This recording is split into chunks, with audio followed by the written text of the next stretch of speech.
नमस्कार, परभणी न्यूज मध्ये आपलं स्वागत करतो। मी दिलीप बनकर। पाहूया आजच्या ठळक घडामोडी। राज्यातील 50 विहारांना बुद्ध मूर्तीचे वाटप। थायलंड येथील भिक्खू संघाने दिली धम्मदेशना। आश्रय सेवाभावी संस्था गगन मलिक फाउंडेशनचा उपक्रम। परभणी थायलंड येथील बुद्ध मूर्ती वितरण सोहळ्याचे उद्घाटन विरोधी पक्षनेते विजय वडेट्टीवार यांच्या हस्ते झाले। यावेळी भदंत शिलाखून संबोधन फक्रू विजत वीरयानाना महा नोपाट रत्न होरो फरमाहा हंसाचाये प्रभजयो प्रप्लाद चंपा या पार्न भदंत डॉक्टर उपगुप्त महाथेरो कॅप्टन नटकीट डॉक्टर सिद्धार्थ हातींबेरे विजय वाकुडे डॉक्टर सिद्धार्थ भालेराव आदी उपस्थित आश्रय सेवाभावी संस्था व गगन मलिक फाउंडेशनच्या वतीने रविवारी 19 नोव्हेंबर रोजी ज्ञानोपासक महाविद्यालय थायलंड येथील 6 फुटाची बुद्धरूप मूर्ती वितरण व धम्मदेशना सोहळा भरण्यात पार पडला। या कार्यक्रमात थायलंड येथील भदंत कॅप्टन नटकीट यांच्यासह काँग्रेस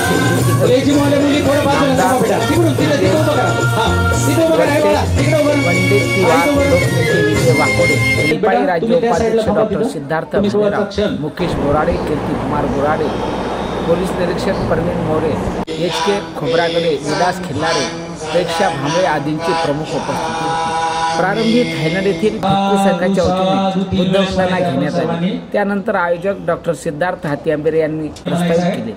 यावेळी कॉम्रेड विजय कुमार बोरांडे डॉक्टर सिद्धार्थ भालेराव विजय वाकोडे गगन मलिक यांनी मनोगत व्यक्त केले। सूत्रसंचालन प्राध्यापक डॉक्टर सुनील तुरुकमारे यांनी केले। मान्यवरांच्या हस्ते राज्यातील 50 विहारांना बुद्ध मूर्तीचे वाटप करण्यात आले। कार्यक्रमाच्या यशस्वीतेसाठी संयोजन समितीचे भगवान जगताप प्राध्यापक डॉक्टर संजय जाधव डॉक्टर प्रकाश डाके सुधीर कांबळे राजेश रणखांबे प्राध्यापक डॉक्टर मंजक खंदारे अमोल धाडवे उत्तम गायकवाड दिलीप माल समिंदर चंद्रशेखर साळवे प्रदीप जोंधळे शशिकांत हातींबेरे भूषण कसबे आदींनी परिश्रम घेतले। या कार्यक्रमास उपासक उपासिका मोठ्या संख्येने उपस्थित होते।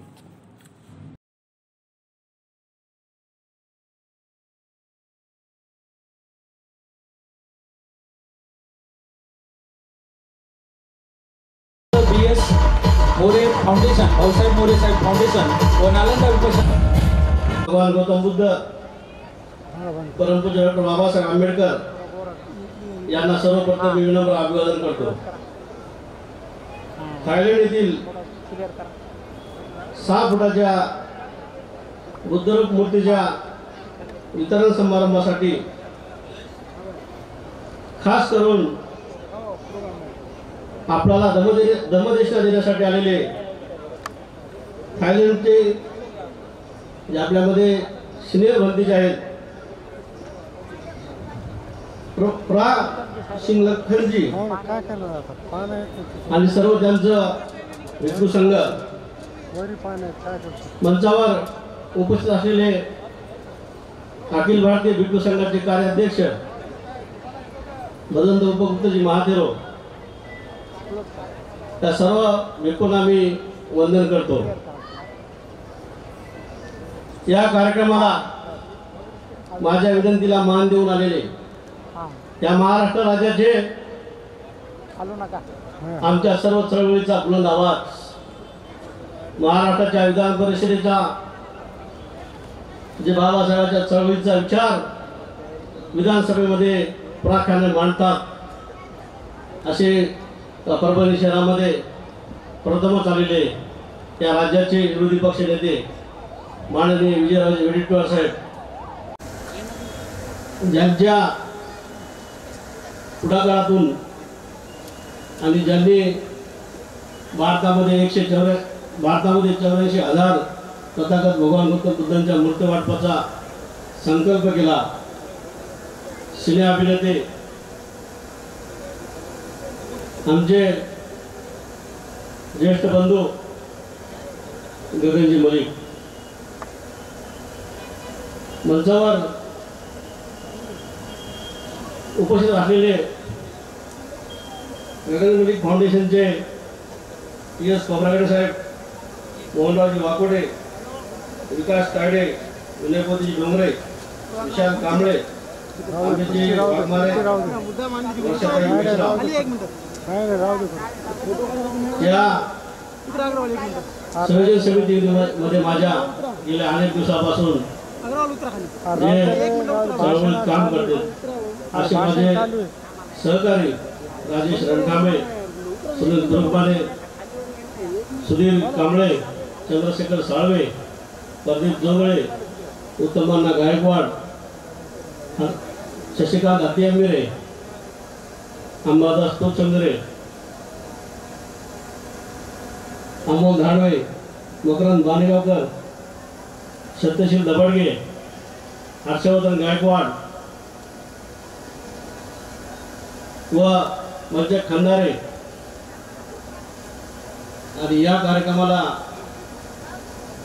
पूर्ण जिल्ह्यातून शहरातून आलेले माझे सर्व बौद्धोपासक उपासिका, माझ्या माता भगिनी, आपल्याला सर्वप्रथम आपल्यामध्ये थायलंडहून आलेले आदरणीय भिक्खू संघाचं तीनदा साधुकार देऊन त्यांचं स्वागत करायचं आहे. तीनदा साधुकार द्यायचे आपल्याला भक्तीसाठी. साधू साधू साधू. आणि मला आपल्याला या धम्मदेशाच्या माध्यमातून परभणीचं नाव गेल्या जानेवारीमध्ये आपण परभणी ते चैत्यभूमी अशी 580 किलोमीटरची 110 थायलंडची भरतीची आणि तथागत भगवान गौतम बुद्धांचा अस्थिकलश जे परभणीहून आपण धम्मयात्रा निघाली ती चैत्यभूमीवर समारोप झाली. आणि मला आदरणीय विजयभाऊंना सांगायचं भाऊ हे तेच स्थळ आहे की जिथून आम्ही परभणीसाठी जी चैत्यभूमीची धम्मयात्रा काढली होती आणि तुम्ही आज या मंचावर आहात. खरोखरच आमच्यासाठी अभिमानाची गोष्ट आहे. आणि मला तुम्हाला सर्वांना विनंती करायची की या नेत्यासाठी आज एवढा बिझी शेड्यूल असताना सुद्धा एक धम्माचं काम म्हणून मी सांगितलं भाऊ 50 फुटाच्या मूर्त्या परभणी जिल्ह्यामध्ये आणि मराठवाड्यामध्ये पहिल्यांदाच येत आहेत. आणि आपण या ओबीसी समाजाचे महाराष्ट्राचे नेते आहात, माझे मार्गदर्शक आहात. माझा ज्यावेळेस अनुसूचित जाती विभागाचा पदग्रहण समारंभ होता त्यावेळेस सर्वात अगोदर कोण मंत्री आले असेल ते विजय विठ्ठल साहेब आले होते. आणि त्यांचं परभणी शहरामध्ये आपण टाळ्याच्या गजरामध्ये, प्रचंड टाळ्याच्या गजरामध्ये स्वागत करायचे होतं. आज हा कार्यक्रम धम्माचा आहे. बाबासाहेब आंबेडकरांनी ज्यावेळेस धम्माची दीक्षा घेतली आणि त्यांचं स्वप्न होतं की भारत बौद्धमय करायचं. मला नम्रपणे इथं सांगायचं आहे धम्मयात्रा आपण पहिली परभणी ते चैत्यभूमी पूर्ण केली. दुसरी धम्मयात्रा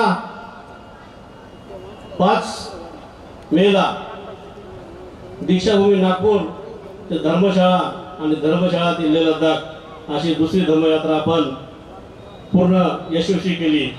त्यामध्ये महाराष्ट्रामध्ये जवळपास 70 श्रामणेर 3 महिने या धम्मयात्रेमध्ये होते. त्यांचं सुद्धा मला अभिमानानं स्वागत करायचं आहे. आणि आता तिसरी धम्मयात्रा भारतामध्ये आम्ही 2 धम्मयात्रा केल्या पण भारतामधला बौद्ध धम्म हा बाहेर देशात गेलेला आहे.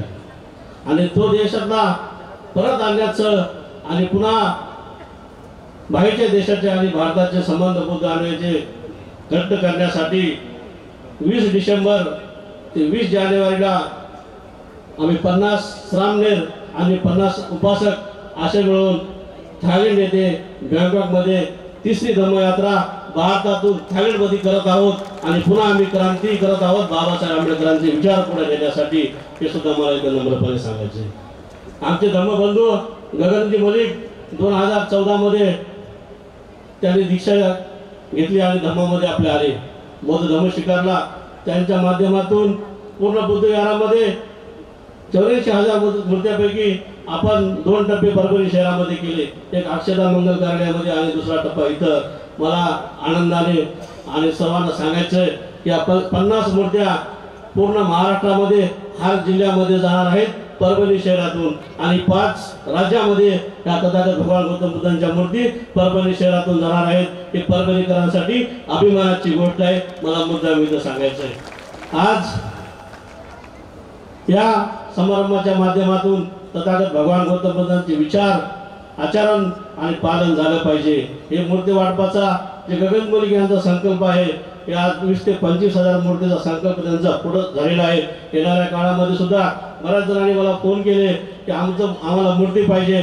मी तुम्हाला आदरणीय विजय वडेट्टीवार साहेब आणि थायलंडचे सर्व भंतेजी आणि गगनजी मलिक यांच्या समोर सांगतो, महाराष्ट्रामध्ये जिथं बुद्ध विहार होईल तिथं 5 फुटाची 6 फुटाची मूर्ती आम्ही दिल्याशिवाय राहणार नाही, हे सुद्धा तुम्हाला मला इथं सांगायचं आहे। आपण बाबासाहेब आंबेडकरांचे अनुयायी आहोत। बाबासाहेबांचे स्वप्न आपल्याला पूर्ण करायचं आहे आणि हे धम्म आपल्याला भारतातच नाही तर पूर्ण जगामध्ये घेऊन जायचं आहे। आणि मला मुद्दाम सांगायचं आहे की परभणी जे आहे धम्म चळवळीचा बालेकिल्ला आहे, बाबासाहेब आंबेडकरांचा बालेकिल्ला आहे। येणाऱ्या काळामध्ये आपण 10 एकरमध्ये मांडाखळी येते तथागत भगवान गौतम बुद्धांचं बुद्ध विहार मी स्वतःच्या खर्चावर निर्माण करणार आहे। 10 एकर जमीन मी घेतलेली आहे। ज्यावेळेस मी भारतामध्ये थायलंडचा कोणत्याही देशाचा जर भंतेजी आले तर ते परभणीला येऊन गेल्याशिवाय राहणार नाहीत, हे सुद्धा मला तुम्हाला इथं मुद्दाम सांगायचं आहे। आज सर्व देशामध्ये अशांततेचं वातावरण आहे। तथागत भगवान गौतम बुद्धांनी आपल्याला सांगितलं होतं की या जगाला शांतीची गरज आहे, शांतीचा संदेश देण्याची गरज आहे, अहिंसेच्या मार्गाने आपल्याला जायचं आहे। आपण अहिंसेच्या मार्गाने तथागत भगवान गौतम बुद्धाच्या विचारानं आणि बाबासाहेबांचं जे स्वप्न होतं धम्माचं चक्र गतिमान करण्याचं, ते आपण चक्र गतिमान करण्याचं काम परभणी जिल्ह्यातून सुरू केलेलं आहे। मला इथं जास्त वेळ घ्यायचा नाही भाऊ, आपण वेळात वेळ काढून आलात। मला मुद्दाम इथं आमच्या जिल्ह्याचे काही विषय आहेत, मागासवर्गाचे काही विषय आहेत, आपण त्या विधिमंडळाचे नेते आहात। मागासवर्गाच्या शिष्यवृत्ती लवकर मिळत नाही, मागासवर्गाची फेलोशिप मिळत नाही, मागासवर्गाचा निधी इतरत्र हलवला जातो। आपण आमचे नेते आहात, बहुजन समाजाचा बुलंद आवाज आहात। येणाऱ्या काळामध्ये मागासवर्गीय समाजावर गावोगावी अन्याय अत्याचार होतो, ते सुद्धा रोखण्यासाठी आपण आमच्या चळवळीचे भाग बनून येणाऱ्या विधानसभेमध्ये फेलोशिपचा, स्कॉलरशिपचा आणि घरकुल जे आहेत 2 लाख त्याची किंमत आहे। 2 लाखाने घरकुल होत नाही, त्या घरकुलाची किंमत सुद्धा आपण 5 ते 10 लाख करण्यासाठी विधानसभेमध्ये आंदोलन करावं, ही माझी तुम्हाला सर्व आंबेडकर समाजाच्या वतीनं, माझ्या बौद्ध अनुयायांच्या वतीनं विनंती करतो। हे आज धम्माचं मंच आहे, मी जास्त बोलणार नाही, पण मला मुद्दाम इथं सांगायचं आहे, काही गोष्टी आपण सांगितल्या पाहिजे आणि काही गोष्टी आपण मार्गक्रम करून पुढे गेलो पाहिजे। येणाऱ्या काळामध्ये जसं आपण सांगितलं की सर्व महाराष्ट्रामध्ये जिथं बुद्ध विहार होईल तिथं गगनजी मलिक आणि यांच्या संकल्पनेतून आपण बुद्ध मूर्ती 100% देणार आहोत। पण मला की गगनजी मलिक रामाची सुद्धा भूमिका घेतात। बरेच लोक मला फोटो टाकतात की गगनजी मलिक यांचे रामाचे फोटो फॉरवर्ड करतात। बाबासाहेब आंबेडकरांच्या विचाराला आणि तथागत भगवान गौतम बुद्धाचे विचार पुढे घेऊन येणारा हा माझा धर्मबंधू आहे। मला सांगायचं आहे की यांची कोणी चूल आपण पेटवत नाहीत। हा जोपर्यंत ऍक्टर आहे, जोपर्यंत रोल करणार नाही तोपर्यंत यांची रोजीरोटी होणार नाही, हे सुद्धा मला तुम्हाला इथं सांगायचं आहे। धम्माचं काम केल्यानंतर त्यांना बाकी लोकांनी काम देण्याचं बंद केलंय, त्यामुळे गगनजी मलिक सध्या त्याचा जोरदार टाळ्याच्या गजरामध्ये आपण गगनजीचं स्वागत करायचंय। गगनजी, आप हमारे धम्म में आए वाले हैं और धम्म का काम आपण इंडिया में पूरा आगे लेके जा रहे हैं। मला भाऊला सांगायचं मुद्दाम, भाऊ 28 तारखेला आम्ही कोजागुरी पौर्णिमेच्या दिवशी आदरणीय काँग्रेस पक्षाचे आमचे नेते राष्ट्रीय अध्यक्ष मल्लिकार्जुन खरगे साहेबांच्या बुद्ध विहारामध्ये सुद्धा आम्ही इंडोनेशियामधून 300 क्विंटलची आलेली गौतम बुद्धाची मूर्तीची स्थापना केली, हे सुद्धा मला इथं मुद्दाम सांगायचे। गगनजी मलिक इंडोनेशियामध्ये सुद्धा बौद्ध उपासक आणि उपासिका या कार्यक्रमामध्ये आले होते। आपण आज लग्नाचे दिवस आहेत, सुट्ट्याचे दिवस आहेत, पण 11 वाजल्यापासून आपण जे बसलात त्याबद्दल मी तुमचं सुद्धा खूप खूप आभार व्यक्त करतो। कारण तुमच्या ताकदीशिवाय आणि तुमच्या सहकार्याशिवाय धम्माचं काम मी पुढे एकटा घेऊन जाऊ शकत नाही, हे सुद्धा मला सांगायचं तुम्हाला। तुम्ही वेळोवेळी या कार्यक्रमामध्ये येत असतात आणि आल्यानंतर धम्मदेशला आणि सर्व ऐकून आपण जात असतात, पण ही जी धम्माची चळवळ, ही धम्माची चळवळ गतिमान करण्याचं काम फक्त आम्ही तुमच्या जीवावर करणार आहोत, हे सुद्धा मला इथं सांगायचंय। आपण 11 वाजल्यापासून भर उन्हामध्ये बसलात आणि तुमचं खरोखरच मनापासून मी पुन्हा एकदा स्वागत करतो। मी जास्त वाढलेलं माझं प्रस्तावित इथंच संपवतो आणि मी तुम्हाला नम्रपणे सांगतो, विजय भाऊ वडेट्टीवार आज बारामतीवरून नांदेड विमानतळावर आले आणि नांदेड विमानतळावरून परभणीला आले। परभणी त्यांचे नागपूरमध्ये कार्यक्रम होते दिवसभर, मी त्यांना विनंती केली की भाऊ आज तुम्ही परभणीमध्ये पाहिजे, परभणीच्या धम्मचळवळीमध्ये तुम्ही एकदा आमचं काम पहा. भाऊनं सांगितलं सिद्धार्थ मी यायलो रात्री 7 वाजता भाऊचा आपल्याला दौरा आला. मी पुन्हा एकदा भाऊ तुमचे खूप खूप मनापासून आभार व्यक्त करतो, स्वागत करतो. आपण या कार्यक्रमाला उपस्थित राहिलात. तथागत भगवान गौतम बुद्धांचा, तथागत भगवान गौतम बुद्धांचा. आपला आवाज थोडा, आज रविवार आहे पुन्हा. तथागत भगवान गौतम बुद्धांचा, तथागत भगवान गौतम बुद्धांचा. भारत रत्न डॉक्टर बाबासाहेब आंबेडकरांचा, भारत रत्न डॉक्टर बाबासाहेब आंबेडकरांचा. जय भीम, जय भीम. लाडके नेते सिद्धार्थ भाऊने आपलं मनोगत या ठिकाणी प्रास्ताविक रूपाने व्यक्त केलं. मंचावर विराजमान असणारे आमच्या सर्वांचे मार्गदर्शक, प्रेरणास्थान वंदनीय भदंत डॉक्टर उपगुप्त महाथेरो यांचं मंचावर आगमन झालेलं आहे. मी सिद्धार्थ भाऊंना विनंती करतो की पुष्प देऊन त्यांना वंदन या ठिकाणी करावं. आदरणीय सिद्धार्थ भाऊ आणि गगनजी मलिक साहेब दोघांनाही विनंती करतो. साधू साधू. यानंतर आपलं मनोगत असताना त्याला कुठला धर्म, जात, पंथ काहीच नसतो, तो त्या रोल मध्ये असतो. जगामध्ये 2 कलाकार असे होऊन गेले की ज्यांनी एकमेकांच्या धर्माचा सन्मान केला. त्यामध्ये सगळ्यात मोठा एक कलाकार होता किशोर कुमार. किशोर कुमार यांनी मंजूर आहे. आणि त्याच्या उलट मोहम्मद रफी साहेबांना दुसरं गीत गायलं, सुख के सब साथी दुख में ना कोई मेरे राम. असं असतं हे कलाकाराचं नातं. कलाकाराच्या पुढे जाऊन डॉक्टर तथागत भगवान बुद्धाचा रोल करत असताना भगवान बुद्धाचा धम्म आवडावा आणि त्याच रोल मध्ये आयुष्यभर मी जगावं असं वाटणारा आपला बंधू म्हणजे गगन मलिक साहेब यांच्यासाठी जोरदार टाळ्या आपण सर्वांनी द्याव्या. त्यांना आमंत्रित करतो आपल्या टाळ्यांच्या गजरात. आदरणीय गगनजी मलिक साहेब. नमो बुद्धाय, जय भीम. मैं लास्ट बार परवनी आया था तो जय भीम की जो गूंज थी वो थाईलैंड तक पहुंची थी, अभी तो मेरे तक भी नहीं पहुंची. जय भीम. तो कम से कम लगे तो सही मैं परवनी में आया हूँ. पहले मैं आभार प्रकट करता हूँ भिक्खू महासंघ का. और आज बहुत बड़ी बात है, अपना कीमती समय निकालकर हमारे ऑपोजिशन पार्टी के लीडर माननीय विजय वड़ेतीवार जी आज हमारे बीच में है. और सिद्धार्थ अतिमेरे जी, मेरे फाउंडेशन के लोग, कोबरागरे साहब और बहुत सारे माननीय सम्माननीय लोग इस मंच पर हैं. उन सब के लिए मैं आभार प्रकट करता हूँ, अभिवादन करता हूँ. और सबसे ज़्यादा आपका करता हूँ क्योंकि आज बहुत सारी चीज़ें हो रही हैं. वर्ल्ड कप का मैच भी हो रहा है और बहुत सारी और ऐसी संडे भी है. कीमती समय निकालकर आप आए, इसलिए आपका सबसे ज़्यादा अभिवादन करता हूँ. आने के लिए बहुत बहुत शुक्रिया. परभनी एक नाम ऐसा था जो पहले सुना नहीं था मैंने, जब तक मेरी सिद्धार्थ जी से दोस्ती नहीं हुई. जिस दिन ये दोस्ती हुई उस दिन से ये काफिला चल पड़ा. और बहुत सारे हम जो है बुद्धिज्म को लेकर सेरेमनी इवेंट काफी सारे कर रहे हैं. और धम्म यात्रा एक ऐसा एक इतिहास था, एक इतिहास रचा उस धम्म यात्रा में कि लाखों लोग उसमें शामिल हुए. लेकिन वो कहते हैं कि किसी भी चीज की अगर शुरुआत बढ़िया हो तो काफिला अच्छे से आगे बढ़ता है. तो उसका सारा श्रेय मैं परभनी को देता हूँ क्योंकि यहाँ हजारों लाखों लोगों ने उसको बहुत अच्छा वेलकम दिया. हम धम्म का कार्य आगे लेकर जा रहे हैं, बुद्धिज्म का कार्य आगे लेकर जा रहे हैं. धीरे धीरे मूर्तियां बांट रहे हैं या बौद्ध श्रामणेर शिविर लगा रहे हैं. हमें कर्मा आता है, उसकी भाषा में शांति आती है, उसकी भाषा में शील आता है, उसकी भाषा में अष्टांग मार्ग आता है. ये चीज जब हम जानेंगे, अपनी अंतरात्मा में हम झांक कर देखेंगे तो हमें समझ में आएगा कि हम कितने स्ट्रॉन्ग बुद्धिस्ट हैं. जितने लोग बड़ी बड़ी बातें करते हैं, इसने ये कर दिया, उसने वो कर दिया, ये बात का भी 90% उनमें से ऐसे लोग हैं जो शील की बात भूलकर रात को सोने से पहले 2 पैग लगाकर सोते होंगे. ऐसे लोग हैं.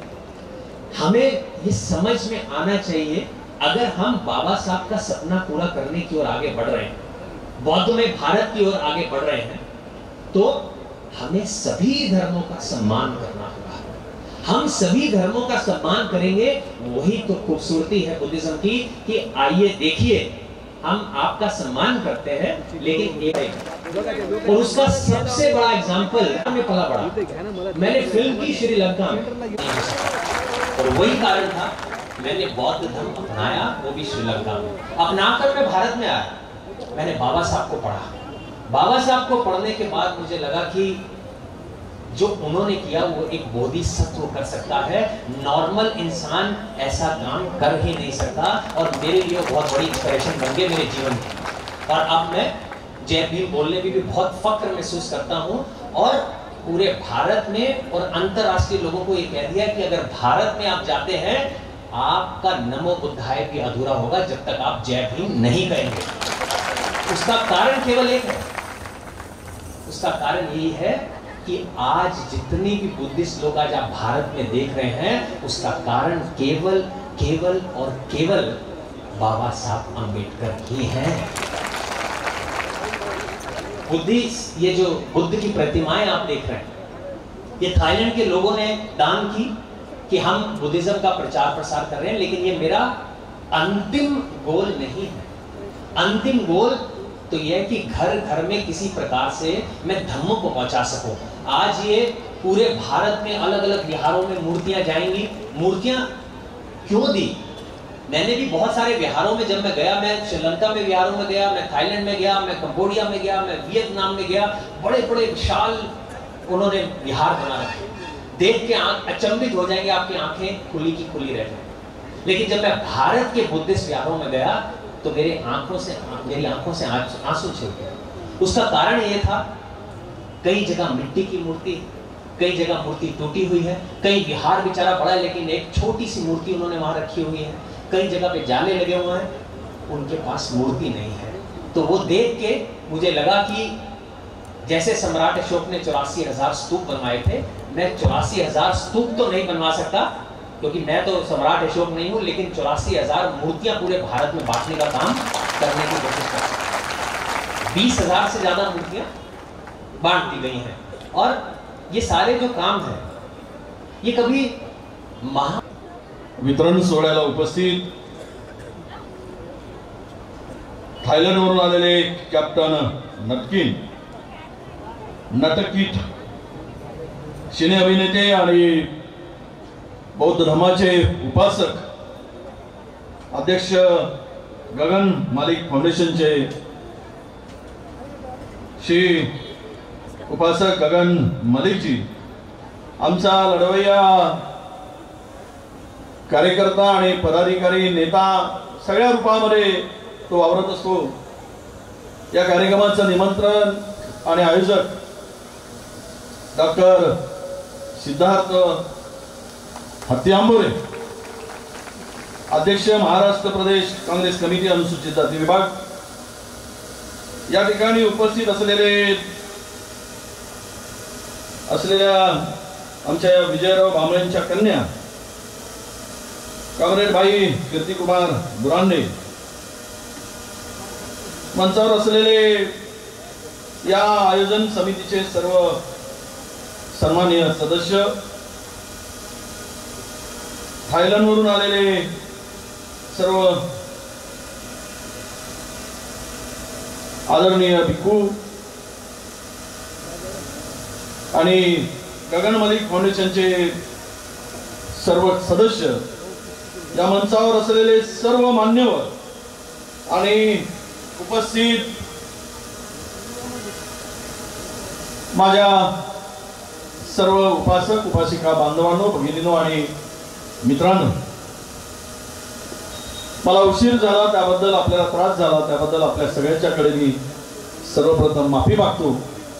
कारण विमान बाहेरून आलेलं होतं, लँडिंग होतानाच जरा 1-1.5 तास लेट झाला आणि इथे येण्यासाठी तुम्हाला सकाळी 11 वाजतापासून इथे बसून तुम्ही आहात। असे बौद्ध म्हणाले होते, चरंत भिक्खवे चरिक बहुजन हिताय बहुजन सुखाय लोकानुकंपाय अनांतो हिताय आदि कल्याण मध्य कल्याण अंत कल्याण। त्याचा अर्थ काय? हे भिक्खूनो, तथागत म्हणाले, हे भिक्खूनो, चारही दिशांनी जा, आणि चारही दिशांना जा आणि बहुजनांचं हित होईल, त्यांना सुख मिळेल, त्यांची सुरुवात कल्याणकारी होईल, त्यांचं मध्यान्ह कल्याणकारी होईल आणि त्यांचा शेवट कल्याणकारी होईल. म्हणून एविकोनो चारही दिशाला जाऊन बौद्धांचा, या बौद्ध धर्माचा प्रसार आणि प्रचार करा, हा संदेश तथागतांनी दिला. आणि म्हणूनच आज चारही दिशेने बौद्ध धर्माचा प्रसार मोठ्या प्रमाणात होताना आपल्याला दिसतोय. आणि म्हणून गगन मलिकजी आपला निश्चितपणे मनापासून अभिनंदन की तुम्ही या देशातील शांती, जगातील शांती टिकवायचं काम जर कुठला विचार करू शकत असेल तर तो केवळ तथागतांचा विचार आणि तथागतांच्या विचाराने गेलो तरच हा जग शांतीच्या पथावर जाऊ शकेल.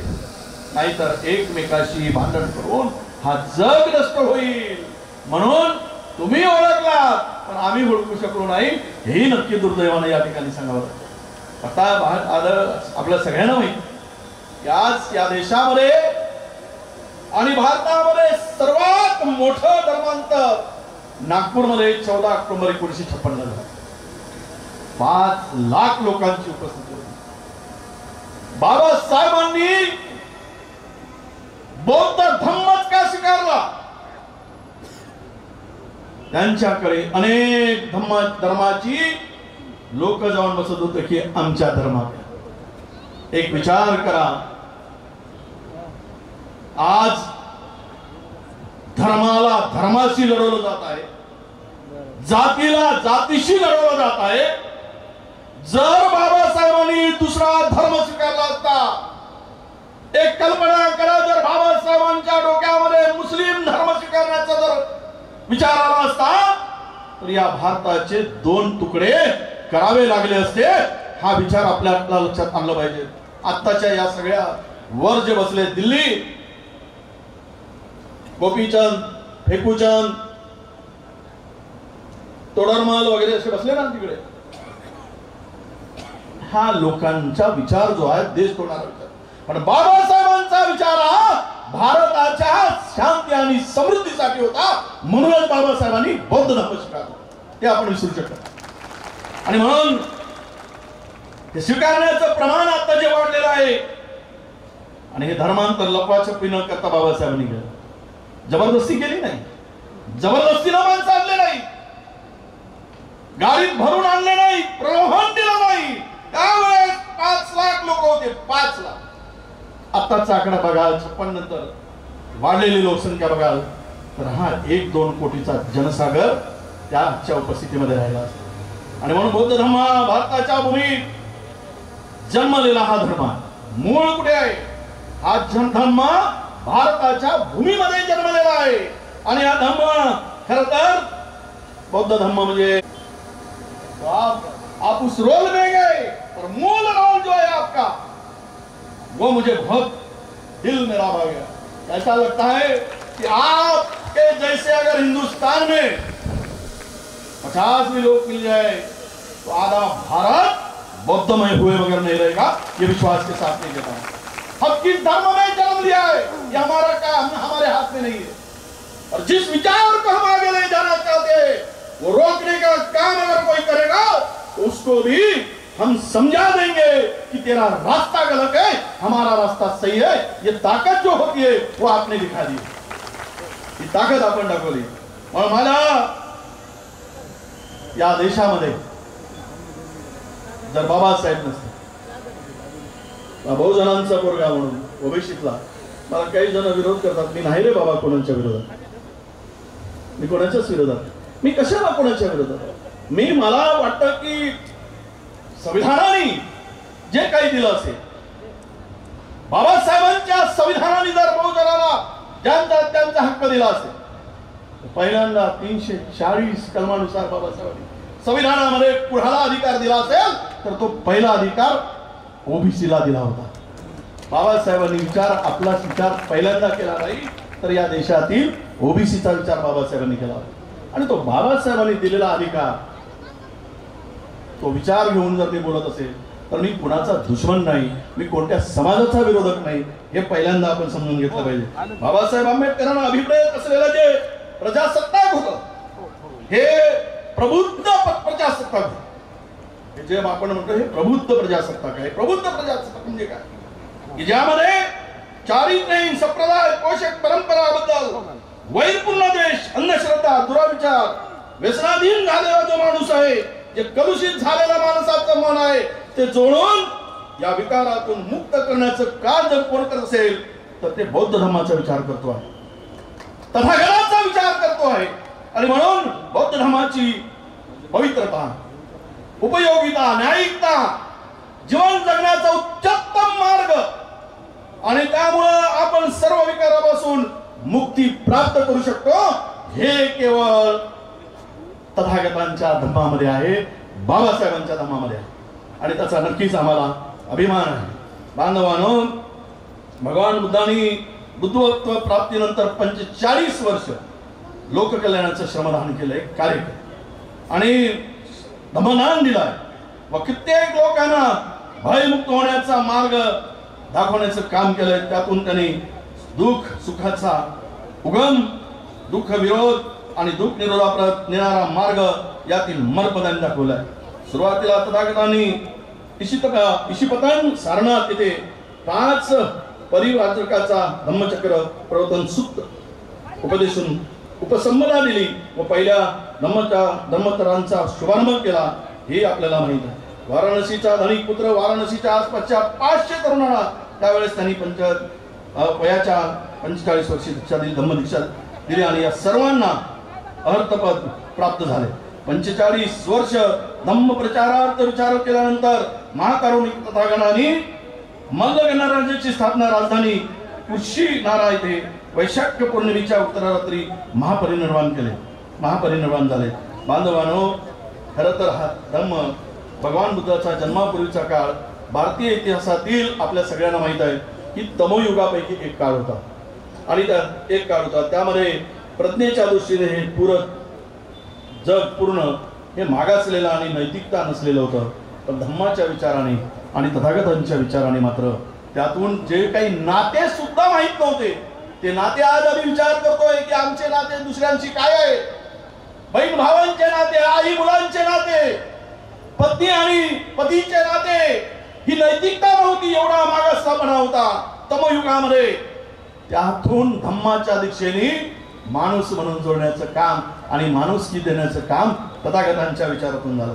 मी मग आता बोलताना आमच्या मलिकजींना म्हणत होतो, मी लोभी आहे जरा. एवढ्या सुंदर मूर्त्या पाहिल्यानंतर मैं मतलब मुझे भी 50 मूर्ति दे दो, जो खर्चा है मैं भी दे दूंगा जाने आने. और बड़ा कार्यक्रम मलिक जी, एक बहुत बड़ा कार्यक्रम मेरे जिले में लेने वाला हूँ. आपको ये भी बता दूं, मैं ज़्यादा की बात नहीं करूँगा, मैंने आज तक 200 मूर्तियाँ चंद्रपुर और गढ़चिरौली जिले में दिया है. आप थोड़ा समझाइए कि मैं इतना क्या, साहब अम्बेडकर के सिवा दूसरा हो ही नहीं सकता. अगर मंदिर से पुजारी निकाल जाए, वो दान वाले नहीं क्या. जरा मैं बहुत तीखा आदमी हूं, मेरे जरा पुराने विचार जरा कभी आप देखो जरा, तो मंदिर को पुजारी निकाल दिया जाए ना तो मंदिर की देखरेख भी कोई नहीं करेगा, क्योंकि उसको हकदार है. दान पेटी निकाल दो मंदिर की, ये दान की पेटी निकाल दो तो एक भी पंडित नहीं दिखेगा, गायब हो जाएंगे सब. और ये भिक्खू वो दान पेटी के लिए नहीं है, ये विचारों के लिए है. इसीलिए विहार विचारों का होता है, पूजा का स्थान नहीं होता, ये विचारों का स्थान होता है. विहार क्या होता है? विचारों का स्थान होता है. और वो विचार देने का काम जो आप हिस्सा लेकर आगे बढ़े, तो मुझे मैं सैल्यूट करता हूं आपको कि आपको सैल्यूट करूंगा मैं, वो विचारों को आपने अपनाया है. दिन तो बहुत बुरे आने वाले हैं. 24 साल तक इंतजार करो, 1 साल बचा है. 23 के फाइनल में है हम लोग. अभी इंडिया का वर्ल्ड कप का चल रहा है. ये वर्ल्ड कप तो क्या होगा हो जाएगा, और वो वर्ल्ड कप के पहले अब बाद में वो फाइनल देखो, नहीं तो पर्यायी मनु ग्रंथ तैयार हो चुका है संविधान के जगह में. हमको आपको गुलाम बनाने की साजिश पूरे हिंदुस्तान में चल रही है, पूरी प्लानिंग चल रही है। इसलिए मैं आपसे विनती करता हूं, हम रहे नहीं रहे, हम पद पे रहे नहीं रहे, आपको और हमारे समाज को जिंदा रखना है तो 2024 की फाइनल आपको इंडिया को जिताना पड़ेगा। ये इंडिया तो जीतेगा और वो इंडिया को भी आपको जिताना पड़ेगा, नहीं तो कुछ नहीं बाबा। तुमको हमको गुलाम रखे। देखो क्या राजनीति में कैसे दिन आए, कितने बुरे दिन आए, बोलना नहीं चाहिए, धन्यवाद का कार्यक्रम है। अरे जिनके ऊपर भ्रष्टाचार का आरोप है उनको ही साथ में ले लिया जाता है और बिठा लिया जाता है। बाबा कितने खाया, बराबर रखा, और है तो फिर संभाल के रखो। उसका हिस्सा आधा हिस्सा भी मुझे दे दो। 70,000 करोड़ के घोटाले की बात की जाए और दूसरे दिन उसको उप मुख्यमंत्री बनाया जाता है। ये सब हिंदुस्तान में चल, ये किस तरह जा रहा है मालूम है आपको? ये सब सीबीआई, ईडी, इनके धाक से, इनका डर दिखाकर। इसलिए बाबा साहब ने कहा कि आप राज्यकर्ता बनो और सत्ता आपके हाथ में होनी चाहिए, तब आप सबको झुकाओगे। यह आवश्यकता है। बौद्ध धर्म के हाथ में सत्ता आई तो मुझे नहीं लगता कि यह आज के दिन देखने पड़ रहे, वो देखने को मिलेंगे। मेरे गुरु जिन्होंने आशीर्वाद से मैं बहुत सारे पदों पर बैठा हूं, जिसके सिद्धार्थ के भी गुरु जी है, वो हमारे मल्लिकार्जुन खड़गे साहब। जब भी जाता हूं तो मेरे को, मैं कुछ बातें उनसे सीखता हूं और सिखाते हैं बहुजन समाज को लेकर कैसे चलना और उनके विचारों को कैसे आगे बढ़ाना, वो उनसे भी सीखना है। आपने उनको तो 300 टन की बड़ी मूर्ति लाकर दिया है और मुझे लगता है कि यह मूर्ति निश्चित रूप से हमारे भी यहाँ पे भी थोड़ी बहुत 150 की टन की हमको भी दे दो। हम भी 45 करोड़ रुपए का हम वहाँ पे एक बड़ा विपश्यना केंद्र हम बना रहे हैं। यहाँ पे विपश्यना केंद्र होनी चाहिए। ये पहला काम 45 करोड़ रुपए से 15 करोड़ आ चुके, काम मेरा अभी शुरू हो जाने वाला है। मैं ऐसे डिजाइन बनाया हूँ कि आपको भी मलिक जी एक बार आना पड़ेगा। हम लोग सबको, हमारे आइलैंड के सब जो है उनको सबको लेकर मैं वहाँ उनके हाथ से मैं कराऊंगा, उनके हाथ से मैं उद्घाटन उसका कराने वाला, उनकी उपस्थिति में भी कराने वाला। पर एक तो बात स्पष्ट है कि इस विचार को लेकर पद्मा और मैत्री का जो शिखर आज प्रस्तापित करके आप लोग उच्चत्व जो प्राप्त करो करके दिया है, आपको मिला है, इंसान करके जीने का जो अधिकार मिला है। सच तो यही है कि मैंने जब ही कहा था भगवान ईश्वर मंदिर में है, मुझे मालूम नहीं, पर बाबा साहब ने अगर ईश्वर ढूंढा होगा तो लोगों को, गिरे हुए लोगों को उठाकर उनको आधार देकर उनमें ईश्वर देखा है। सही मायने से ईश्वर कहाँ है तो ईश्वर लोगों में ईश्वर है, मानवता में ईश्वर है। ये बाबा साहब ने कहा था। उस ईश्वर को आप ईश्वर, मैं ये कहता हूँ कि वो ईश्वर कौन सा है मुझे मालूम नहीं, पर आप अगर हम लोग ईश्वर माने और आपकी आराधना करें, आपका विश्वास करें, आपके ऊपर विश्वास करें, आपके विकास के लिए, आपके समस्या के लिए, आपके दुख और दर्द के लिए अगर हम लड़ते हैं तो यही। मैं बारामती में था, बारामती से बाय रोड पुणे में आया, पुणे से वो फ्लाइट हमारा बाहर से मंगाए थे हमने दूसरा स्पेशल, वो लेट आ गया तो उसके 1.5 घंटा 2 घंटा वो उतरने नहीं दिया उसको, इसीलिए थोड़ा लेट हो गया।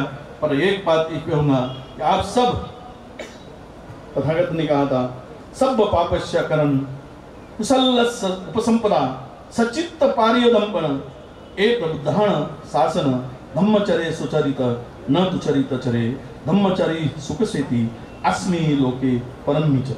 कोणतेही पाप न करणे, सद्धर्माचे संपादन करणे, आपल्या चित्ताला सन्मार्गावर लावणे हेच बुद्ध शासन आहे। सुचारित धम्माचे आचरण करणे आणि दुचारणाचा त्याग करणे। धम्मचरण करणाऱ्यास या लोकात असो की परलोकात असो सुखाचीच झोप लागते, ती धम्माच्या उच्चारानेच लागते। म्हणून आपल्या सगळ्यांना नमो बुद्धाय, जय भीम, नमो बुद्धाय, जय भीम। जोरात दमभूमीपर्यंत तर गेला पाहिजे, थायलंडपर्यंत मी नाही म्हणणार, पण तिथपर्यंत गेला पाहिजे। परमपूज्य डॉक्टर बाबासाहेब आंबेडकरांचा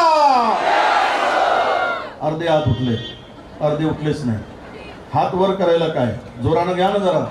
तुमचा आवाज भारताला वाचवू शकेल, आवाज भारताला वाचवू शकेल. दुसऱ्याची ताकद नाही, दुसरे त्यांच्या पायाची लोणन घेतील, सत्तेसाठी लोणन घेतील. सत्तेला झुकवणारा कोण असेल तर तो बहुजन आणि तुम्ही आहात. म्हणून तुमच्या मुखातून बाबासाहेबांचा आवाज जोरात निघाला. जय भीम, जय भीम. धन्यवाद. जय भीम. आणि याचबरोबर हे बातमीपत्र संपलं. पुन्हा भेटूया पुढील बातमीपत्रात. शहरातील ताज्या घडामोडी जाणून घेण्यासाठी पाहत रहा परभणी न्यूज.